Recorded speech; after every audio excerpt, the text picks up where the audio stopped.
In the general election of December 1918, the Sinn Féin party won 73 of the 105 seats allocated to Ireland at Westminster.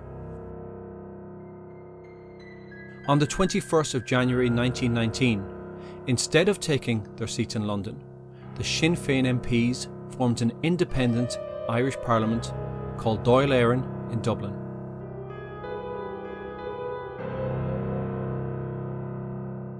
Dáil Éireann sought to undermine the British government by setting up a parallel administration, police force and legal system.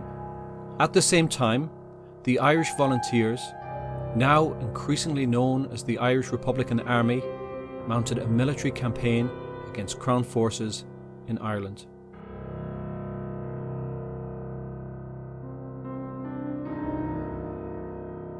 In response to this challenge, the British government declared Dáil Éireann illegal and outlawed Sinn Féin and the IRA. They also deployed regular troops and created two new forces, the Black and Tans and the Auxiliaries, to reinforce the police, which were called the Royal Irish Constabulary.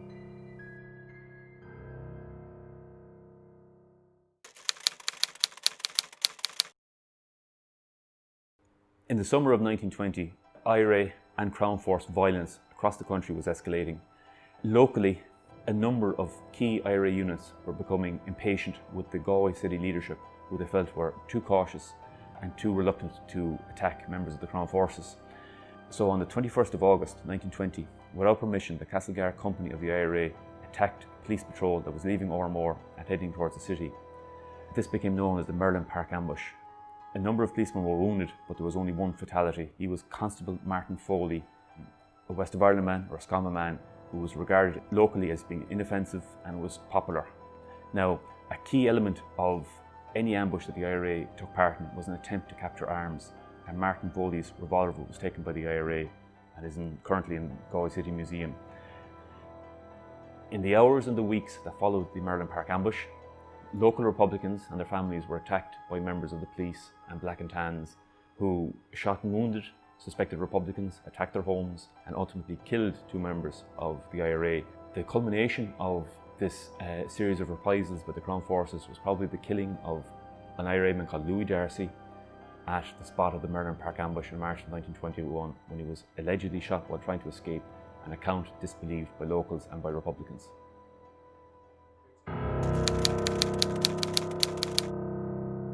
On the 8th of September 1920, a large crowd were gathered at the Galway railway station. But that night there was actually more people there than regularly, because they were interested in the news on Terence McSweeney, the Lord Mayor of Cork, who was on hunger strike. Now that same night in Barker's Hotel in Eyre Street, Constable Edward Crum was there with a few of his colleagues, Black and Tans. They were having a few drinks, and he met a man by the name of Charles York, who was a chauffeur from Dublin. He was staying in the hotel that night, and both of them got talking about the race, the St. Leger that was on that day, and Crum had actually put a bet on a horse called the Spying Cop and wanted to know what did the horse win. So they had stayed in the hotel mainly drinking until around 11:45, and they made their way to Galway railway station. Now when he got there, they noticed there was a bigger crowd than usual, and one of the reasons for that was on the two previous nights they ran out of newspapers because of the crowd that were interested in the hunger strike. So he started waving his pistol about the place to intimidate the crowd, keep them back. He got his newspaper seemingly, but there was no shots fired in the station, and himself and Charles York left the station. York was ahead of Crum, so he didn't actually see exactly what happened, but when they were outside the station he heard a number of shots. He turned, Crum was lying on the ground along with another young volunteer, Sean Mulvoy, both of them mortally wounded. There's conflicting information, but at the end of the day, you know, the result was the same. Crum was dead and Mulvoy was dead. The revolver that Crum had, it was taken by the volunteers and it disappeared. Once the Black and Tans in Eglinton Street heard about the shootings and arrived to find Crum dead, the Auxiliaries came into it as well, and they ran totally amok that night. They shot up the town, so to speak. They shot on any windows there was lights on, they shot through the windows. They shot out lampposts, they attacked houses, they pushed people out of the street and started to burn houses. But one of the houses that they targeted, Sean Broderick's house. Broderick was a known activist, and they went to his house. His father answered the door, his mother was there at the time also, and his sister Peg, who was also another nationalist. He heard the shouting downstairs and he got up. He just had his trousers and shirt on him, dragged him down the stairs and barefooted onto the street. And they then set the house alight. The neighbours were all out. It was a crazy night around Eyre Square and Galway that night. They marched him, pushing him and hitting him with the butts of the rifles all the way to the station. He did call out to one of the black and tan officer, and he said he deserved a fair trial. And the officer, the tans, said, "You didn't give much of a trial to our constable last night." They marched him to the end of the station where there was a big wooden gate, and they slapped him up against the gate. Now, he said years later, he said that the first thing he did was say a prayer to Our Blessed Lady, and he believed that's what saved his life, because they stood armed, but only one bullet hit him. He fell to the ground and it just had grazed him, but there was plenty of blood. So they actually believed that he was dead, and they walked away.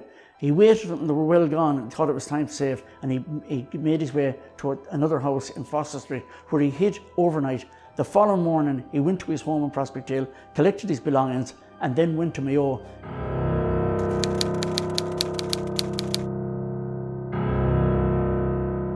Following the shootout at Galway station that night, the RIC ran amok in Galway town, terrorising the local people and targeting local Republicans in retaliation for the killing of their comrade Edward Crumb. One of those that they targeted was James Quirk, a volunteer who was at the train station that night. James Quirk was from Cork City, the son of Christopher Quirk, a watchmaker.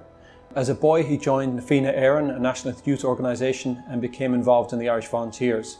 He moved to Galway in 1919 and worked at O'Donovan's Watchmakers on Williamsgate Street. He was also adjutant of the local city company of the IRA and was involved in the Gaelic League. About 4 o'clock in the morning, a number of uniformed men went to his lodgings and took him half-dressed onto the docks. They walked him down to the end, they drew a circle on the ground, they made him stand within the circle, and several men shot him in the stomach with the intention of causing pain rather than killing him.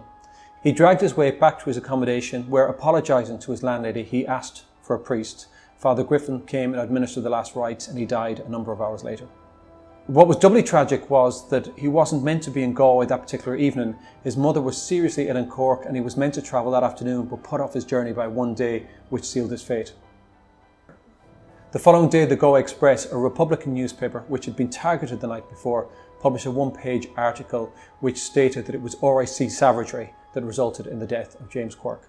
The joint funerals of Mulvoy and Quirk was one of the largest ever seen in Galway. The Bishop of Galway presided. There were 40 priests in attendance. They were joined by huge numbers of volunteers and members of Cumann na Món. There was a large procession with as many as 10,000 people on the streets of Galway, and the funeral procession continued out to Merview, where Sean Mulvoy was buried.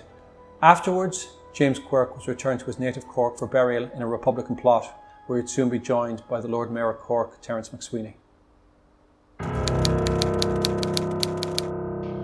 In the aftermath of the execution of Constable Crumb at Galway railway station, a tribunal of inquiry was constituted, at which a number of people gave evidence. And one of those who gave evidence was the daughter of the owner of Baker's Hotel in Eyre Street. Her name was Eileen Baker. Now, Baker's Hotel was a hotel which was frequented by a lot of military personnel. Her father was a former officer in the British Army. And many black and tan officers, policemen and army officers would have frequented Baker's Hotel.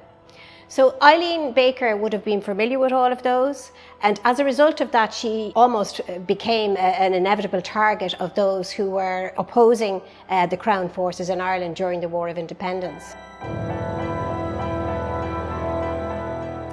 And she became the victim, the first victim in a series on the 18th of September, of 4 women who were accosted and were subjected to a process called bobbing. Now, it sounds quite benign, but bobbing actually is the enforced cutting off of a woman's hair, usually in a very brutal manner. And it was used as a weapon of war by both sides in the conflict, by both the Crown forces and the Republican forces, to intimidate women, to mark them out as women who had either collaborated with perceived enemy, be that the Crown or the Republican side, or women who had committed treason or been traitorous in their actions. It could even have been just being friendly with Crown forces or Republican forces. So in the case of Eileen Baker, on the morning of the 18th of September, early in the morning, 7:30, she went down to open the front door to allow in the postman. And unfortunately for her, there were 6 men, 6 Republicans, masked, disguised men who broke into the house, grabbed a hold of her, and within 5 minutes of this terrorising ordeal, they actually cut off her hair. Now, she describes in her statement that she had her hair in a plait at the time and close to her head, and they pulled down the plait and cut it, and that was it, they left. But the inference was, you know, this is your punishment for being too friendly with the Crown forces. It was a very traumatising event for her, but there were to be serious repercussions from the Republican side as a result of that, because subsequently their women were targeted by Crown forces in revenge. So on that same evening, the same evening of the attack, the earlier attack on Eileen Baker, Gertie Madden was at home with her mother in their sitting room. She said she was reading.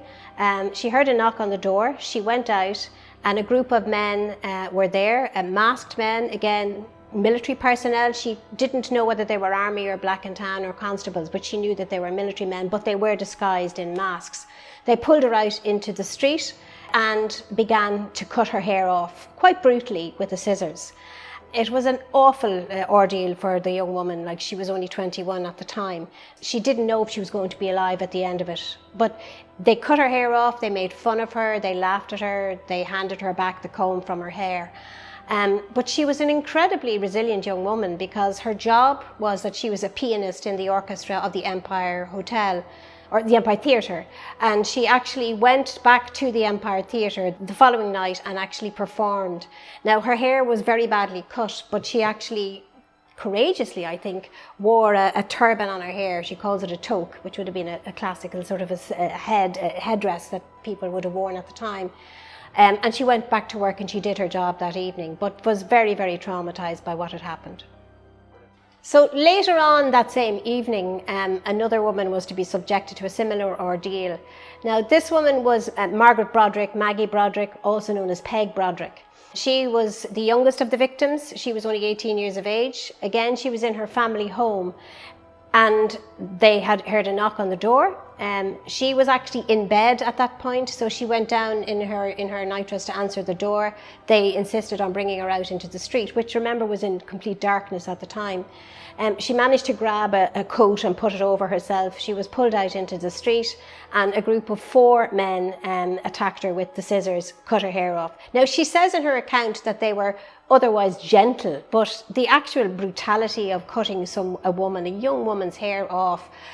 But her mother said Maggie went through it like a brick. That's how she described it. So clearly there was pride after the event, but terror, I would imagine, during the actual event.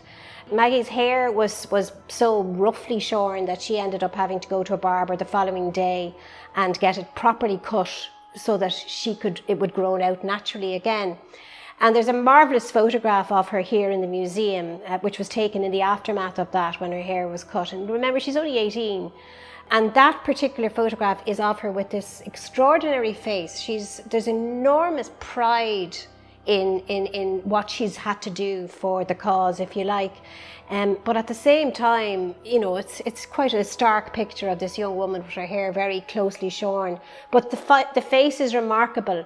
And what's most remarkable about it, I suppose, is that photograph was maintained by the family in the cap of the canister that was thrown at the family home to set it afire. So it's almost like an act of defiance. They're putting her centre stage in that and saying, you might try to attack us, you might try to burn our house, you might cut off the hair of our youngest daughter, but you're not going to defeat us. We are defiant and we're going to continue on. So I'd say that was a very important message that was going out from the Broderick family, but incredible fortitude on the part of Peg Broderick.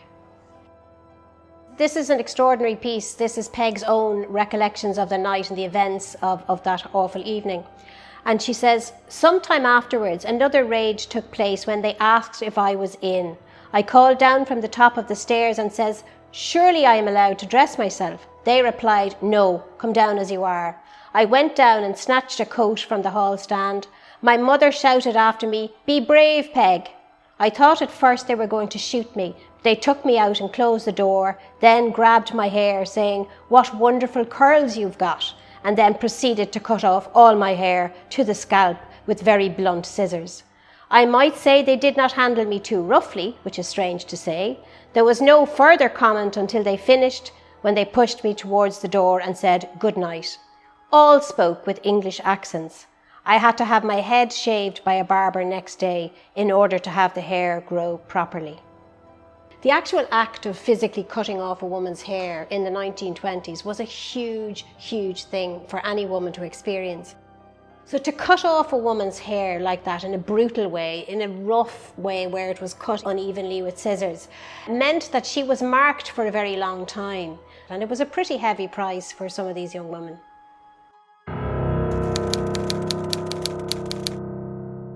A key aspect of any conflict, particularly a guerrilla war, is intelligence, where both sides are trying to gain information about the other side and limit information leaking out from their own side about their intentions and their capabilities. Both sides relied on members of the local communities to pass them information in order to arrest people, prevent attacks, or attack members of the Crown Forces or their enemies. And the police were very much reliant on anonymous letters written by supporters. One of those who wrote letters was Patrick Joyce, a local school teacher working in Barna, west of Galway City. As well as identifying prominent local Republicans, Joyce also had grievances against other members of the community who he sought to implicate in Republican activities, and by doing this draw the Crown Forces upon them, which was a very serious situation in the summer and autumn of 1920. Among those mentioned in the letters was Father Michael Griffin, a local Republican curate. Now, while Joyce was a nationalist, he would have disapproved of IRA activity and have been opposed to it.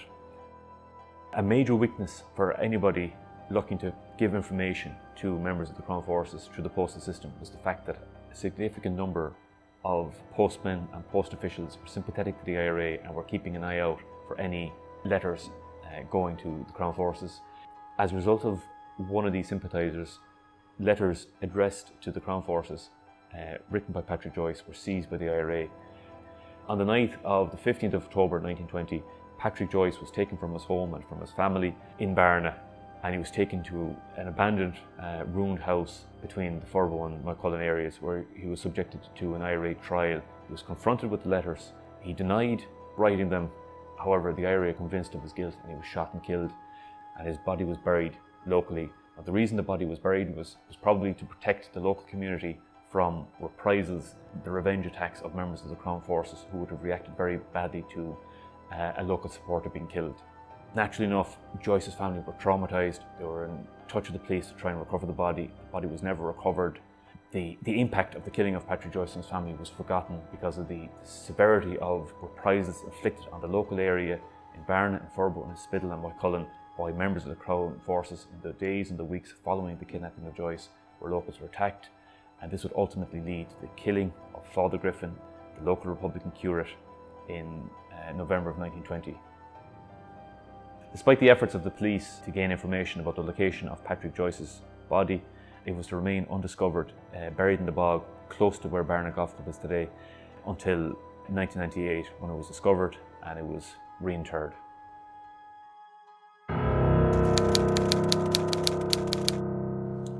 Michael Walsh was an elected representative here in Galway City, a councillor, and he was also a prominent local businessman.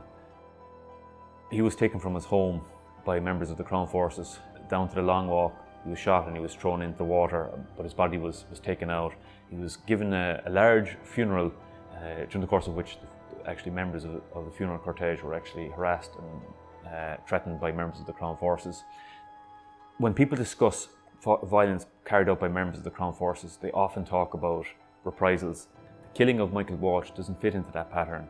It wasn't as a response to an IRA attack, and there was no immediate danger to members of the Crown Forces, so it's probably much more likely that this was part of a local campaign to intimidate Republicans and to intimidate members of the IRA in the general area.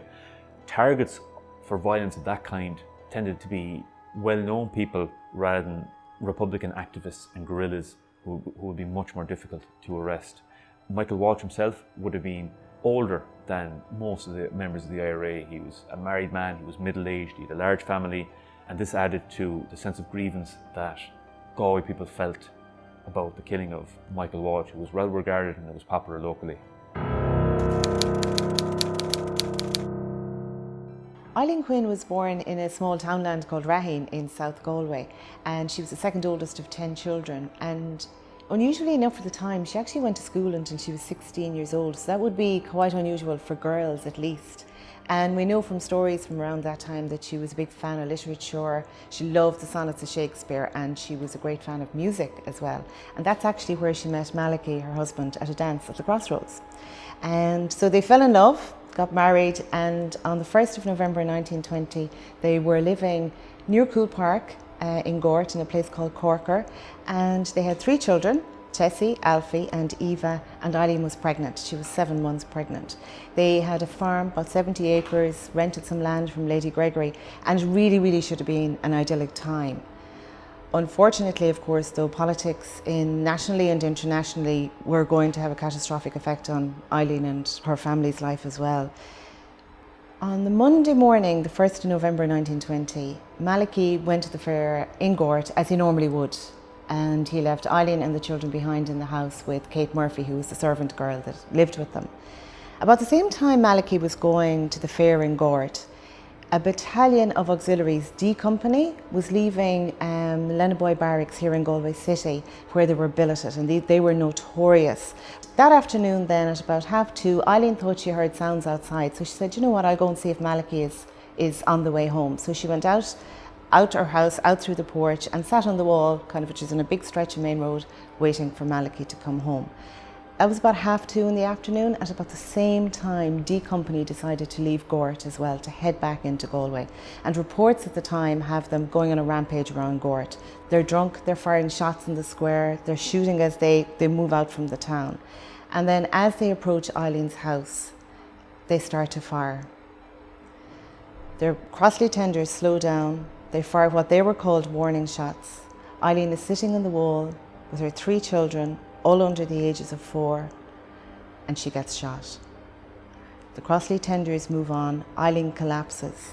Kate Murphy, the servant girl, comes out, manages to get Eileen to the porch, manages to get the children inside, and then brings her into the house. And even Lady Gregory has described the scene as being splashed with blood, like a butcher shop. So they sent for the doctors. Now, they tried to send for 2 surgeons from Galway, but the roads were too dangerous. They couldn't get a car to bring them out. So 2 surgeons, one from Gort and Galway, Dr. Sands and Dr. Foley, arrived. And even their descriptions are hugely vivid. I mean, Dr. Sands was saying she had bled so much she could bleed no more. It was hopeless from the start. So they tried to administer what pain relief they could and tried to help her as much, but she had been shot in the groin. At the same time, they sent a messenger to Gort to get Malachy. Malachy went straight to Father Constantine, the local priest. They managed to get a car and he arrived to his house. And I suppose you can only imagine what it must have been like for him to arrive home. You know, a young man, his young wife, blood splashed everywhere, kids screaming, you know, the neighbours, friends milling around. And in the front room, you know, his wife was literally dying in agony. And it took her 8 hours to die in absolute pain.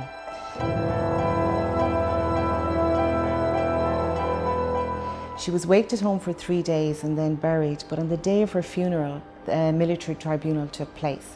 So really what it was is the military were investigating themselves. The military were investigating the military. And they said that, yes, they fired shots in warning. They always do that as they go around a bend or if it's a wooded area. But anybody who knows exactly where Eileen's house is, it's on the straightest stretch of road. There's no bend, there's no wooded area, and there's no way you could drive along there and not see a young woman, 24 years old, with her 3 children sitting on the wall. The verdict from the military tribunal was, the court, having considered the evidence, is of opinion that Mrs. Eileen Quinn of Gort in the county of Galway met her death due to shock and hemorrhage by a bullet wound in the groin fired by some occupant of the police car proceeding along the Gort or Drahan Road. They are of the opinion that the shot was one of the shots fired as a precautionary measure, and in view of the facts, record a verdict of death by misadventure. So you can imagine the heartbreak. Malachy is left widowed, he's left with 3 young children. Eileen's death was viewed as death by misadventure, so nobody was going to be seen as responsible for the death. There was uproar in the locality. It got huge media coverage nationally, some internationally. There was uproar also in the House of Commons, where it became a very heated debate over a couple of days. And just after that then, Lady Gregory and the family solicitor, Dr. Commons from Loughrea, helped Malachy apply for compensation. Ultimately, he ended up getting £300. And what's interesting, I suppose, is that not so much the fact that he got the payment, but the fact that in the archives in Kew in London, the National Archives, you can actually see the trail of papers, how they actually came to that decision.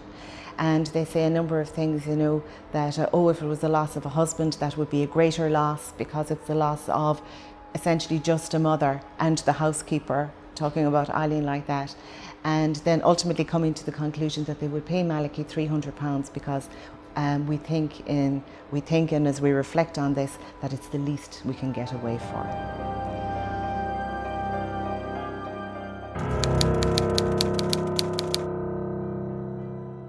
On the night of the 14th of November 1920, Father Michael Griffin was abducted from his home in Montpellier Terrace, Galway.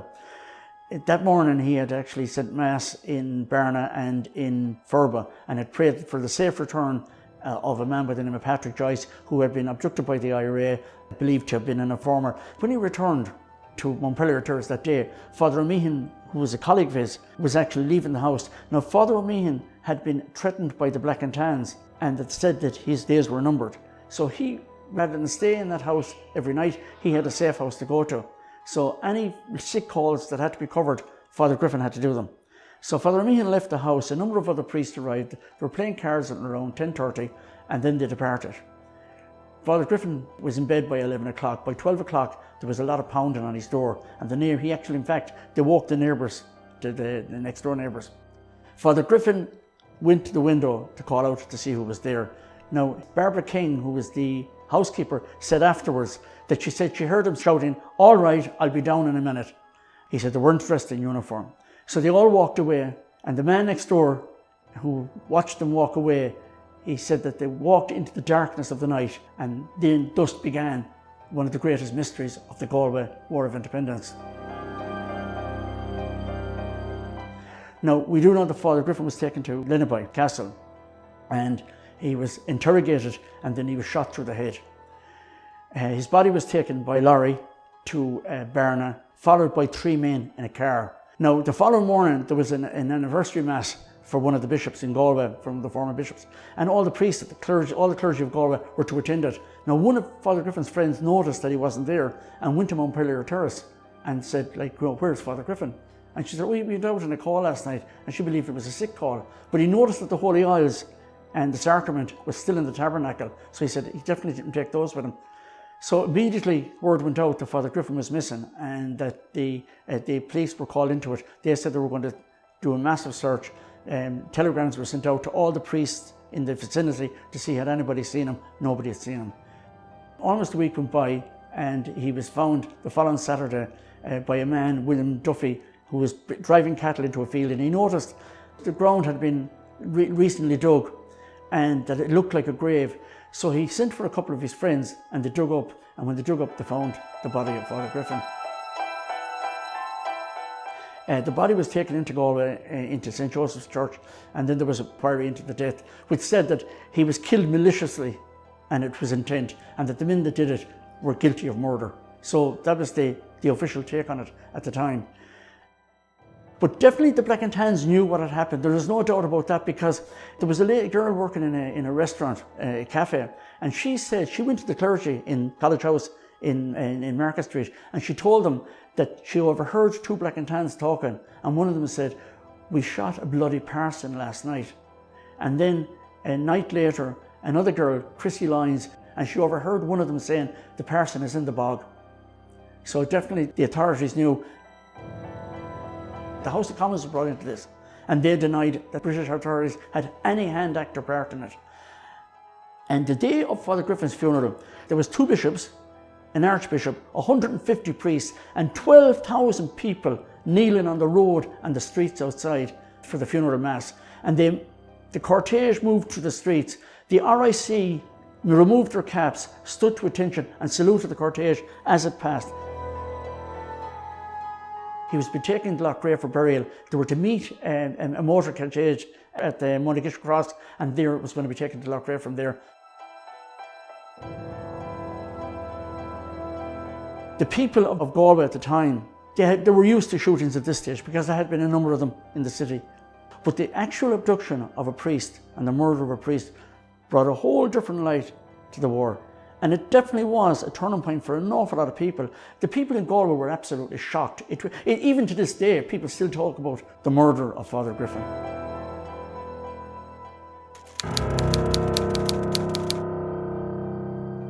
As a result of the pressure inflicted by the Crown Forces on both the IRA and the local community, the IRA collapsed in many areas during the autumn and winter of 1920-21.